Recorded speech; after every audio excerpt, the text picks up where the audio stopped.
Assalamualaikum warahmatullahi wabarakatuh.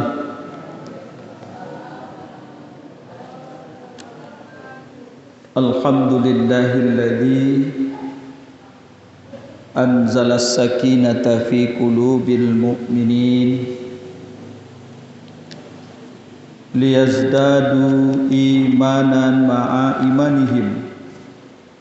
Asyhadu an la ilaha illallah wahdahu la syarikalah wa asyhadu anna Muhammadan abduhu wa rasuluh la nabiyya ba'da amma ba'd.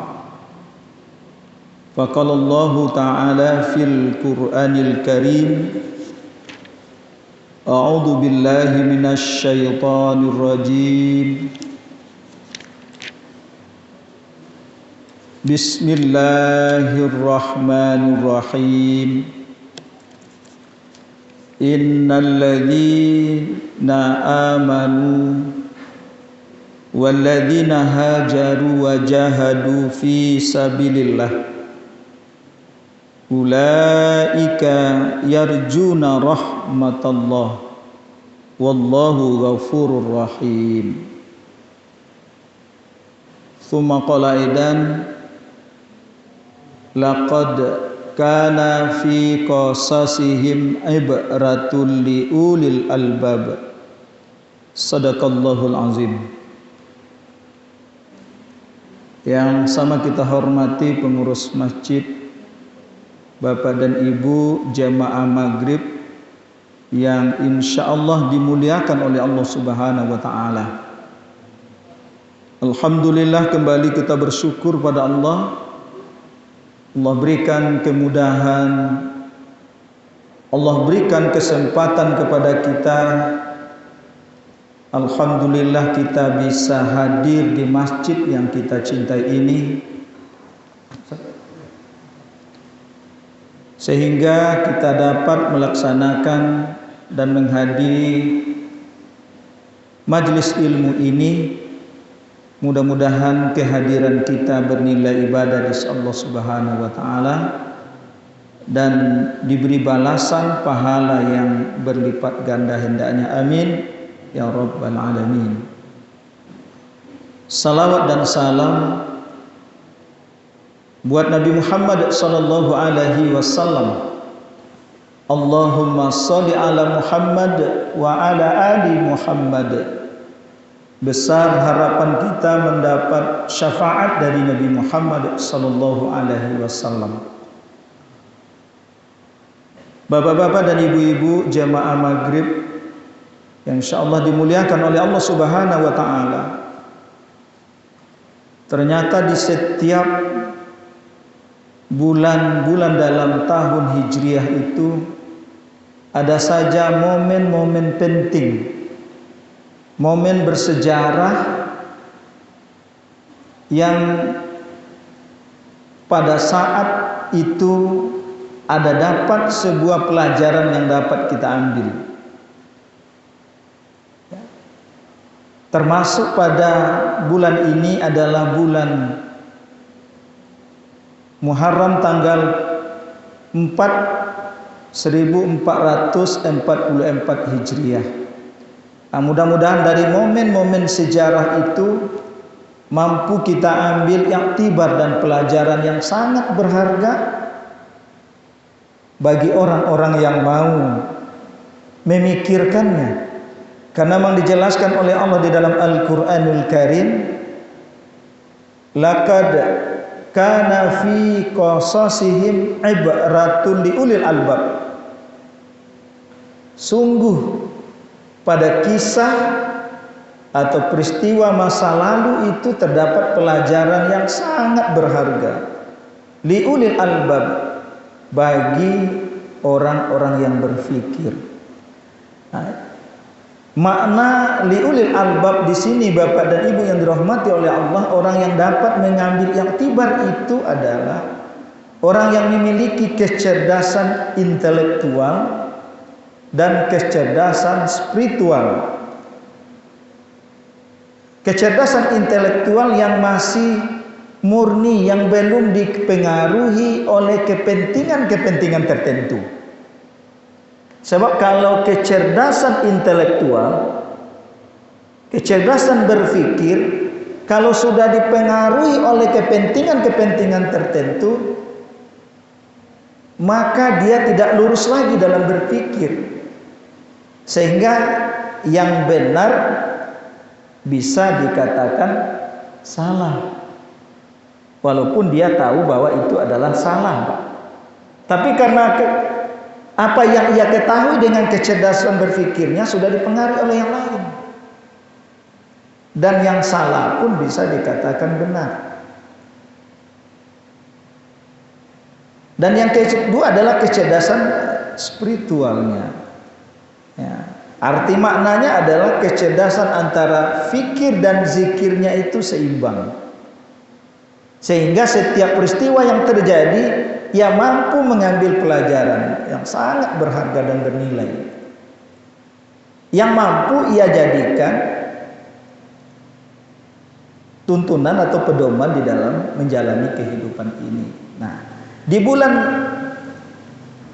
Zulhijjah ini Bapak dan Ibu, di bulan Muharram ini, di tahun 1443 Hijriah ini, apa yang dapat kita ambil sesungguhnya? Ternyata ada peristiwa yang terjadi pada bulan dan awal hijrahnya Nabi Muhammad SAW. Ya. Kenapa ditetapkan peristiwa hijrah itu sebagai awal dalam penetapan tahun Islam itu? Karena memang ada beberapa usulan di saat Khalifah Umar bin Khattab menjadi khalifah, beliau membuat surat itu tanpa tahun dan tanggal. Nah, dia dikirim surat ke Raja Basrah pada saat itu, Gubernur Basrah, lalu dia balas, ya, membalas surat Khalifah tanpa tahun dan tanggal. Nah, jadi tidak ada tahun pobilo sore kotibo, tidak ada tahunnya udah Pak. Nah, sehingga ada inisiatif dari Umar bin Khattab untuk mengumpulkan para sahabat. Ada yang mengusulkan perhitungan tahun baru Islam itu sejak Nabi Muhammad SAW lahir. Ada yang mengusulkan semenjak peristiwa Isra wal Mi'rajnya Nabi Muhammad SAW. Dan ada yang mengusulkan mulai dari peristiwa hijrahnya Nabi Muhammad SAW dan umat Islam. Maka disepakatilah tahun baru dalam Islam itu perhitungannya dimulai sejak hijrahnya Nabi Muhammad SAW. Kenapa Bapak dan Ibu? Kalau lahirnya Nabi Muhammad, hanya Nabi Muhammad yang mengalami sendiri. Kalau peristiwa Isra wal Mi'raj, juga Nabi Muhammad yang mengalami sendiri. Tapi kalau peristiwa hijrah, itu Nabi Muhammad dan diikuti dan dirasakan oleh umat Islam pada awal Islam itu sendiri. Nah, kenapa? Karena memang perjuangannya sangat berat Bapak dan Ibu dirahmati Allah Subhanahu wa taala. Nah, sehingga kalau tahun Masehi sejak Nabi apa dihitung Bapak dan Ibu dalam sejarah? Nah, sejak Nabi Isa alaihissalam. Nah, kalau hijrah tahun Islam itu sejak peristiwa hijrahnya Nabi Muhammad SAW. Nah, ditetapkan itu kenapa? Karena melihat memang perjuangan umat Islam untuk mempertahankan keyakinan sangat berat Bapak dan Ibu yang dirahmati Allah. Alhamdulillah kalau kita hari ini Pak, tidak ada orang yang mengganggu sebetulnya untuk melarang kita datang ke masjid, melarang mewujudkan keyakinan kita kepada Allah Subhanahu wa taala. Malah disiksa umat Islam yang menyatakan keyakinannya kepada Allah Subhanahu wa taala. Siapa contohnya Bapak dan Ibu? Ketika Bilal bin Rabah Masih ingat Bapak dan Ibu sejarahnya ketika baca sejarah bagaimana dia disiksa oleh majikannya demi mempertahankan keyakinannya kepada Allah Subhanahu wa taala. Bagaimana juga Yasir bin Amir di depan keluarganya diikat kaki dan tangannya lalu digantung dan dibakar hidup-hidup pada saat itu. Tapi umat Islam yang meyakini iman kepada Allah Subhanahu wa taala tidak goyah keyakinannya dalam menyembah Allah.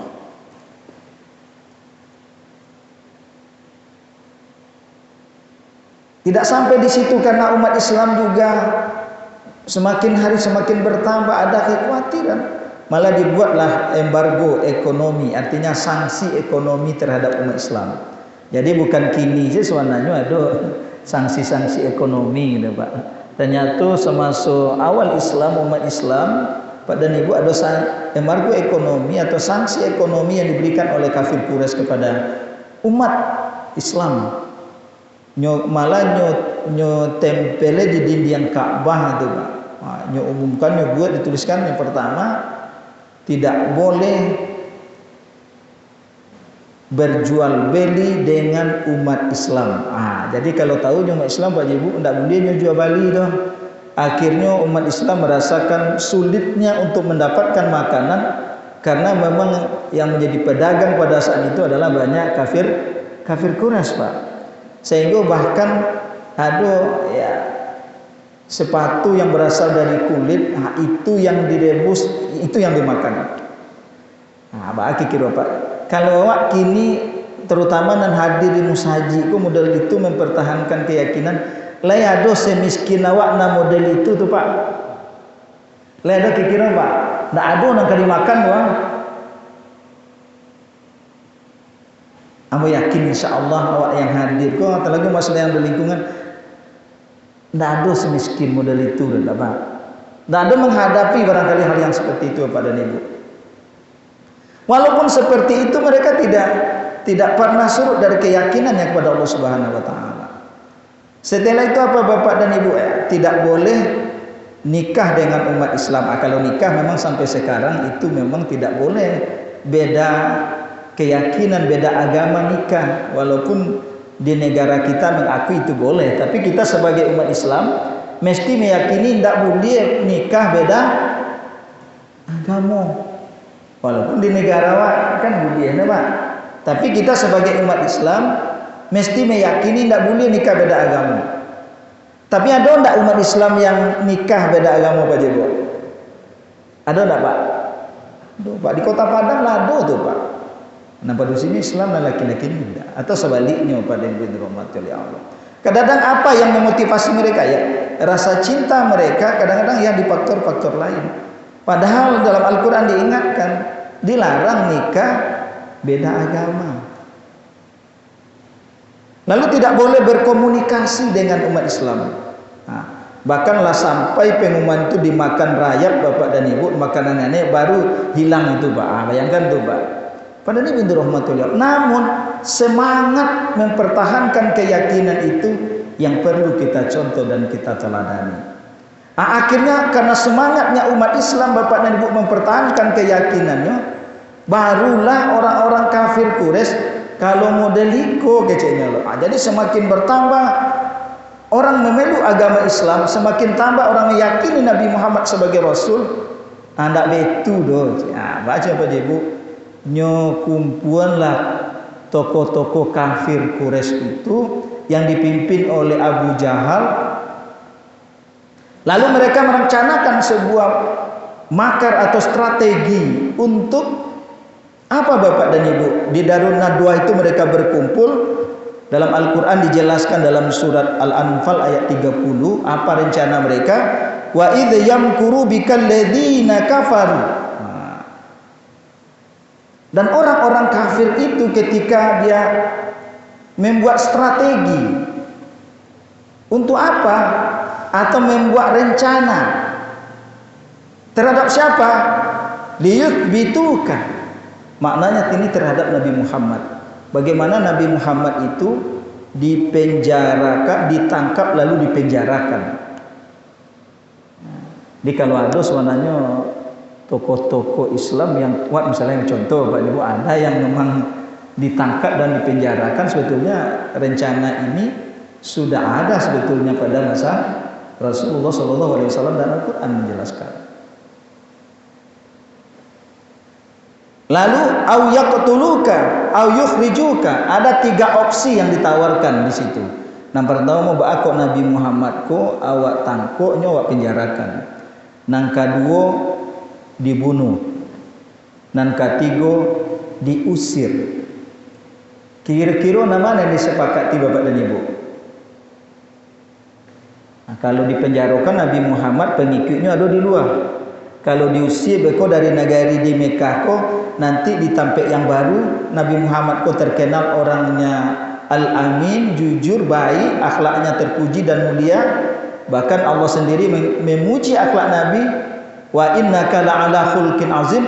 Nah, nanti di tempat yang baru inyo pastilah diterima oleh masyarakat.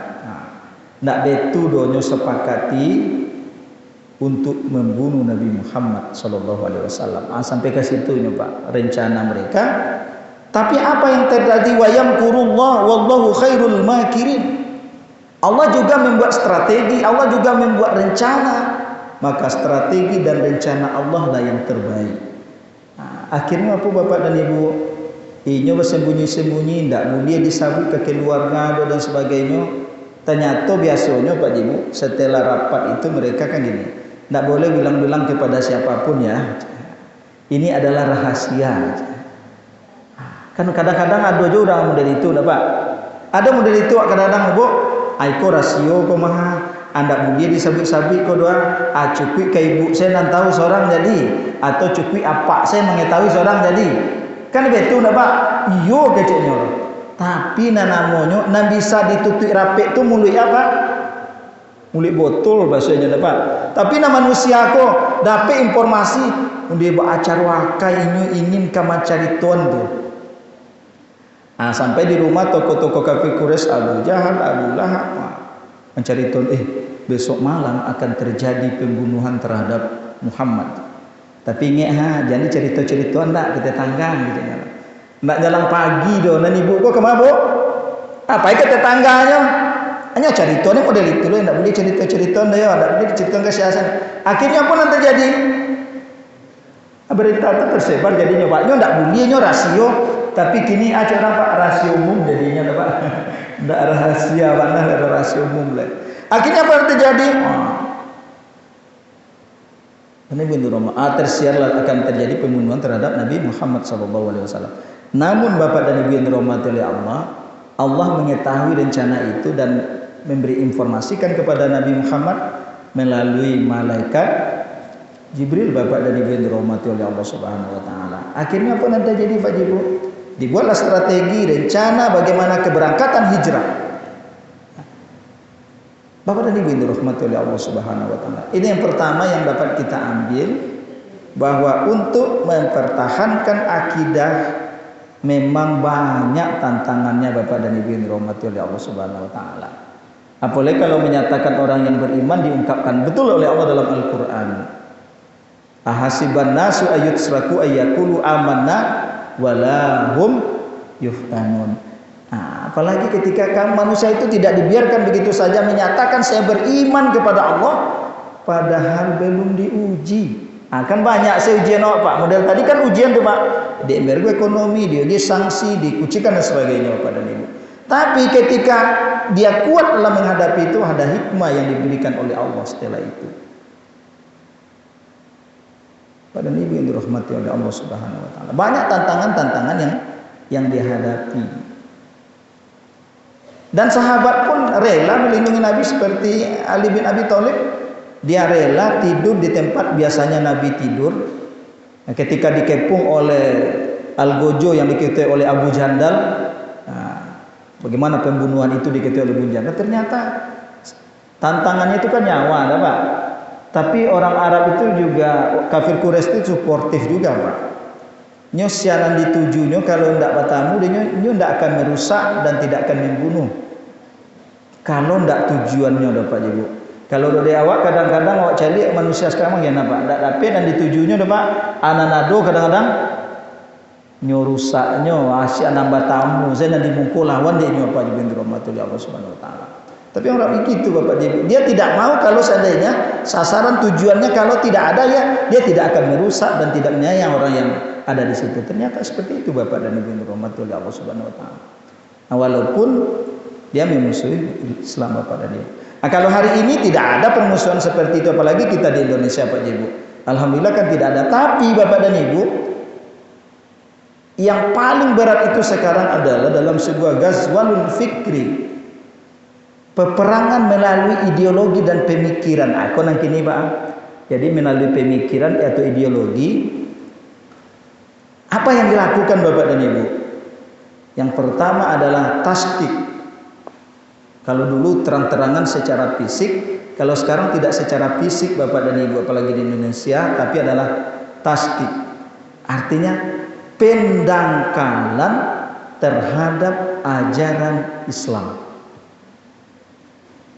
Kalau bisa Bapak dan Ibu, ini kok dapat Islam kok, awak pelajari hanya persoalan ibadah, masalah sholat, masalah zakat, masalah haji, masalah umrah, masalah puasa, kok dapat itu saja yang dibahas Bapak dan Ibu. Jangan dikaji lo masalah politik, masalah pendidikan. Apalagi kadang-kadang awak di musajid kalau bicara masalah politik, dulu umat Islam sendiri tidak senang dengan hal itu. Iko musajid kumaba, aku masalah politik lo dibahas di musajid. Ya, di situ ada itu tuh Pak. Kalian tidak Pak.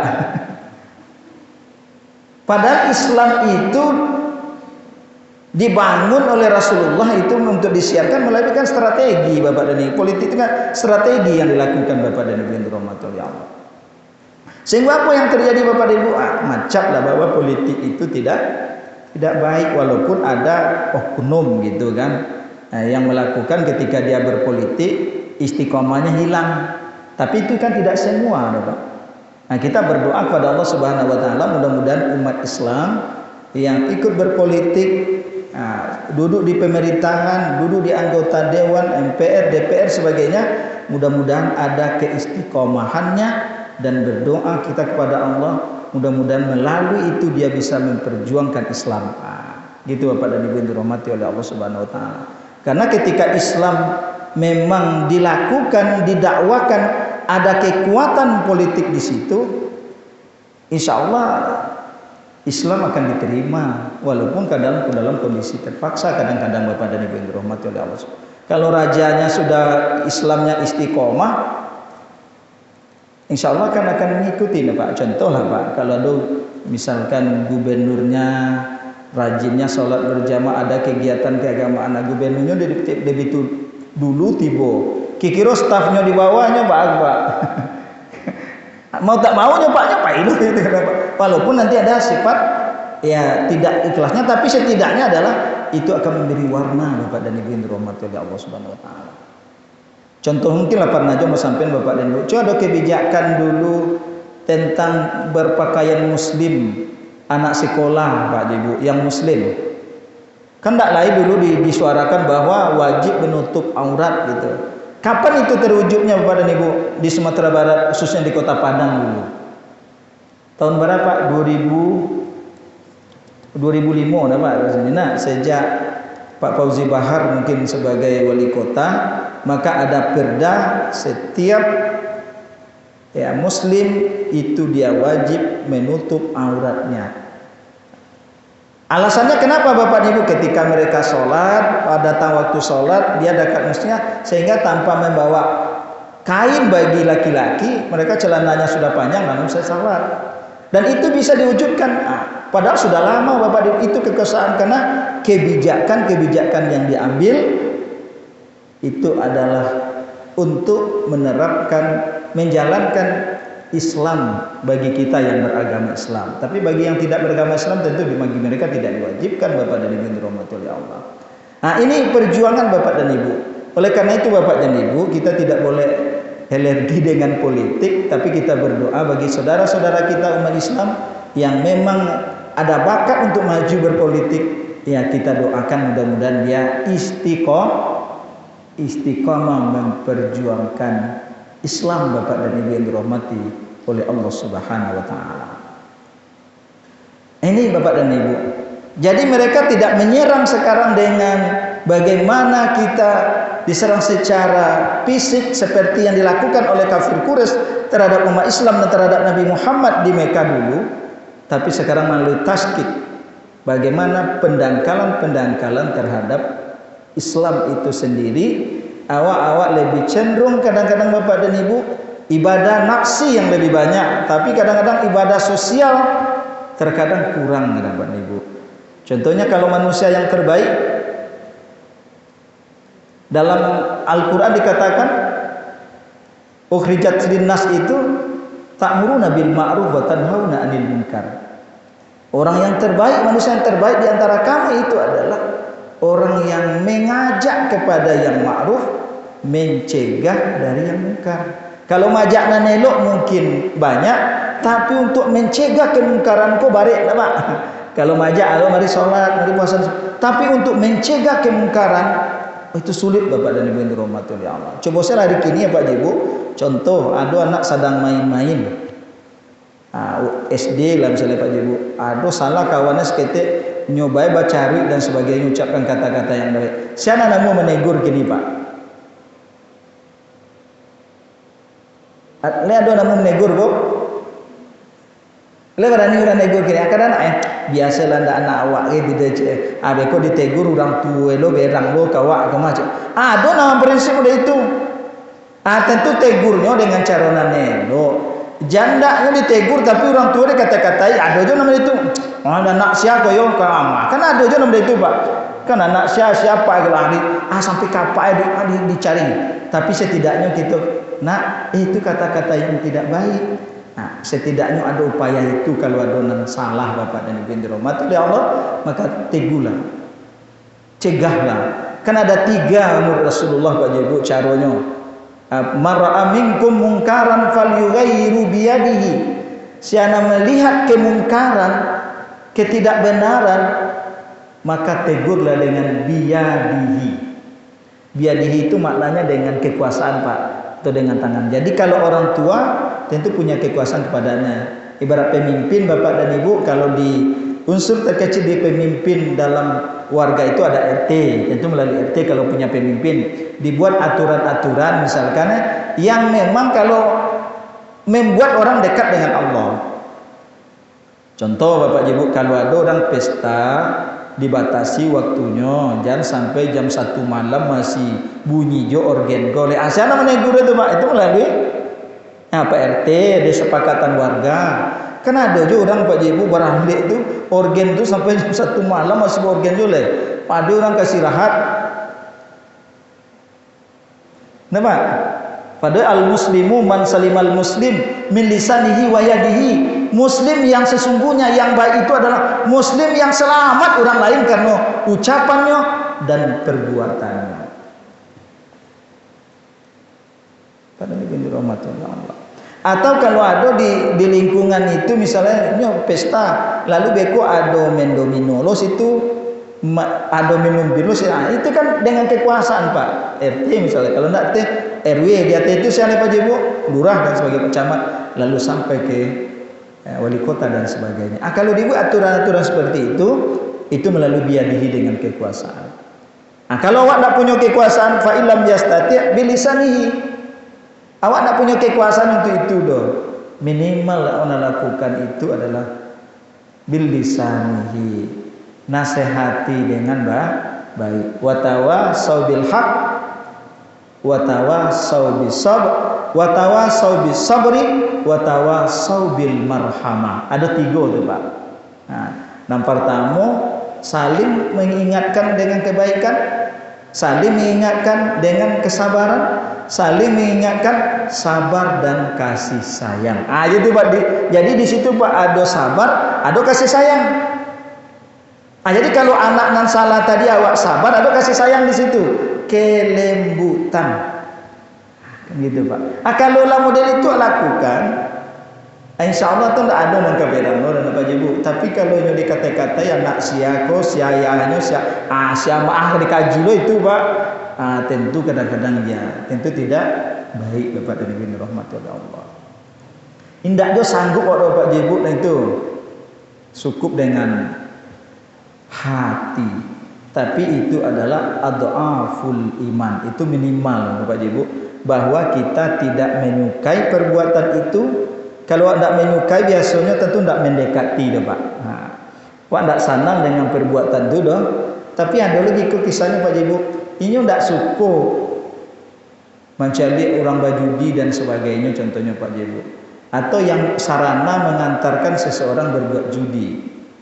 Tapi ternyata di mana orang sedang, maaf Bapak Ibu, ada domino di situ, hanya duduklah sekitar itu Pak. Padahal tidak senang deh Pak, kira itu Pak. Pak kira itu Bu. Ini tidak senang deh Pak, tapi dia duduk loh di situ. Ini tidak syukur deh Pak, tapi dia satu loh mencari. Hanya kalau tidak syukur tuh ya memang tidak ikut di lingkungan itu Pak Ibu.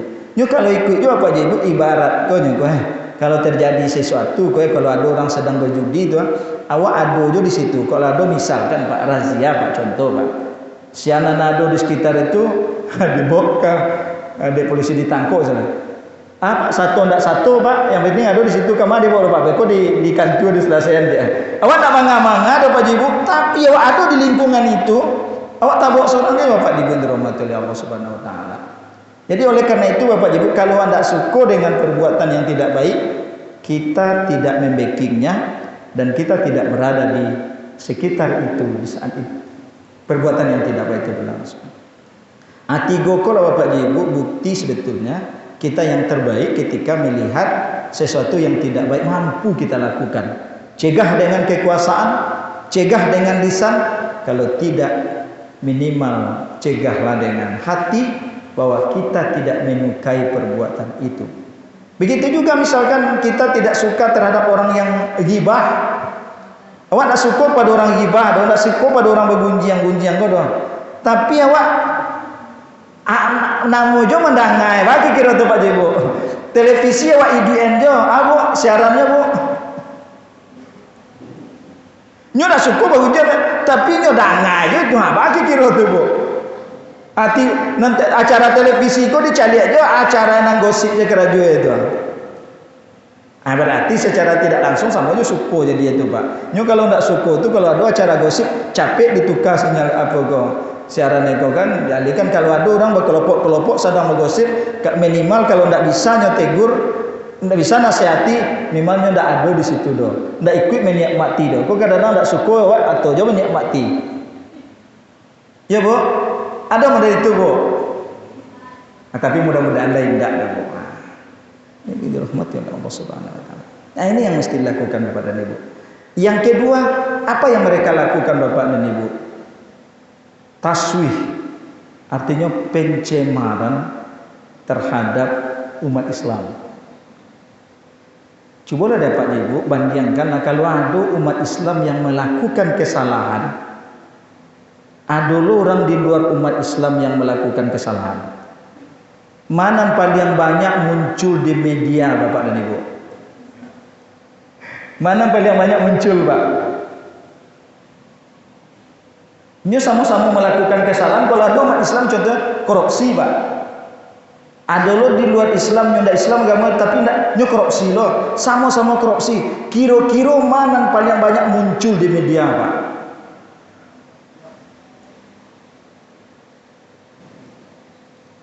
Tujuan itu Pak digiring udah lah Islam bana tapi korupsi juga. Dia itu tidak Islam tapi tidak korupsi deh. Kesimpulannya ada Pak. Kesimpulannya ada Pak. Pemimpin kau biar tidak Islam tapi tidak korupsi dia jadi itu Islam. Gitu digiring ke situ tuh Pak. Anak nawa iyolo tabok satu kadang-kadang sebagai umat Islam ya Pak. Jadi ini rahmat oleh Allah Subhanahu wa taala. Pencemaran Pak terhadap. Coba cari sianan, maaf Bapak Ibu, akan melado kini bara T atau M Pak yang dibawa ke Singapura itu contohnya Pak. Kan tidak begitu banyak di media ada muncul Pak. Coba kalau umat Islam Bapak dan Ibu, kok tidak batu-bitubi media menginformasikan gitu. Kok dibangun narasi Bapak dan Ibu yang dirahmati oleh Allah Subhanahu wa taala. supaya umat Islam beginilah perilaku umat Islam kan seperti itu Pak dan Ibu.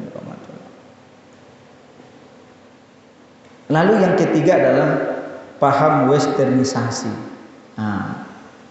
Kebarat-baratan Bapak dan Ibu, paham-paham yang tidak baik itu Bapak dan Ibu, itu dihembuskan kepada umat Islam. Itu caranya Bapak dan Ibu. Oleh karena itu Bapak dan Ibu, tentu dengan memperkuat iman dan keyakinan kita kepada Allah, insya Allah itu akan bisa diatasi.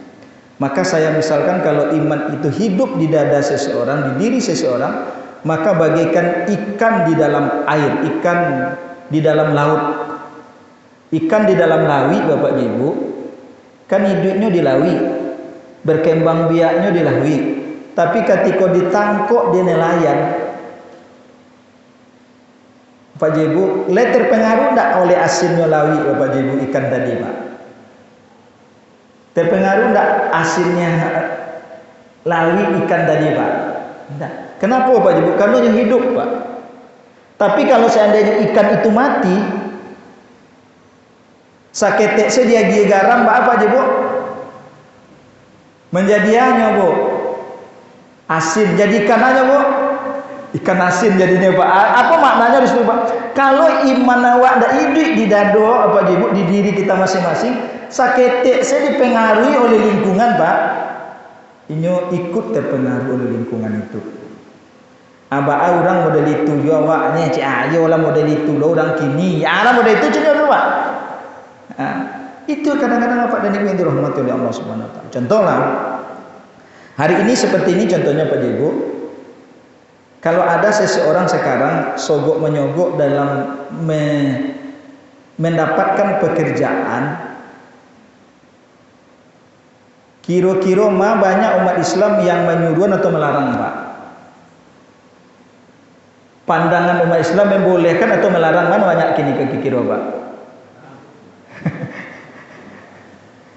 Pasti betul cik orang hendak baagai tu doh, cik besoknya lah dapat tu hai baik membayi banawa lah sekitar 100 juta ke lah cik. Besok kalau lah keluar SK-nya digadean cik apundang piti sebanyak itu. Itu gini banyak kadang-kadang Pak. Akhirnya beko sudah dengan sogok tadi Pak lulusnya diterimanya. Sudah itu adono syukuran. Abah tanya kawan, mantap alai lulus anak kini kau aja nyala. Abang aku Pak dia piti je. Barabi piti dia. Ndak malu gini loh Pak. Abi jo piti 150 juta dia aja. Padahal Bapak Ibu ar-rasi wal mutasi finnar kan. Kalau gara-gara itu nama nyogok dan disogok finnar Pak, masuk neraka Pak. Kalau gara-gara itu didapian kerajo itu gara-gara dia dipiti orang, lalu diluluskan misalnya Pak Ibu, berarti itu bagian dari sogok. Oleh karena itu Pak Ibu, perkuat iman, insya Allah awak tidak pengaruh biasa lah Pak Ibu yang dirahmati oleh Allah. Karena punya keyakinan Bapak Ibu, rasa itu Allah nama dia. Walaupun awak bisa berhenti di pekerjaan itu, misalkan karena mempertahankan keyakinan, ditinggal pekerjaan mempertahankan keyakinan, ditinggal harta, ditinggal kampung halaman, contoh Pak Ibu tempat bekerja itu, lalu kita pindah menyelamatkan akidah.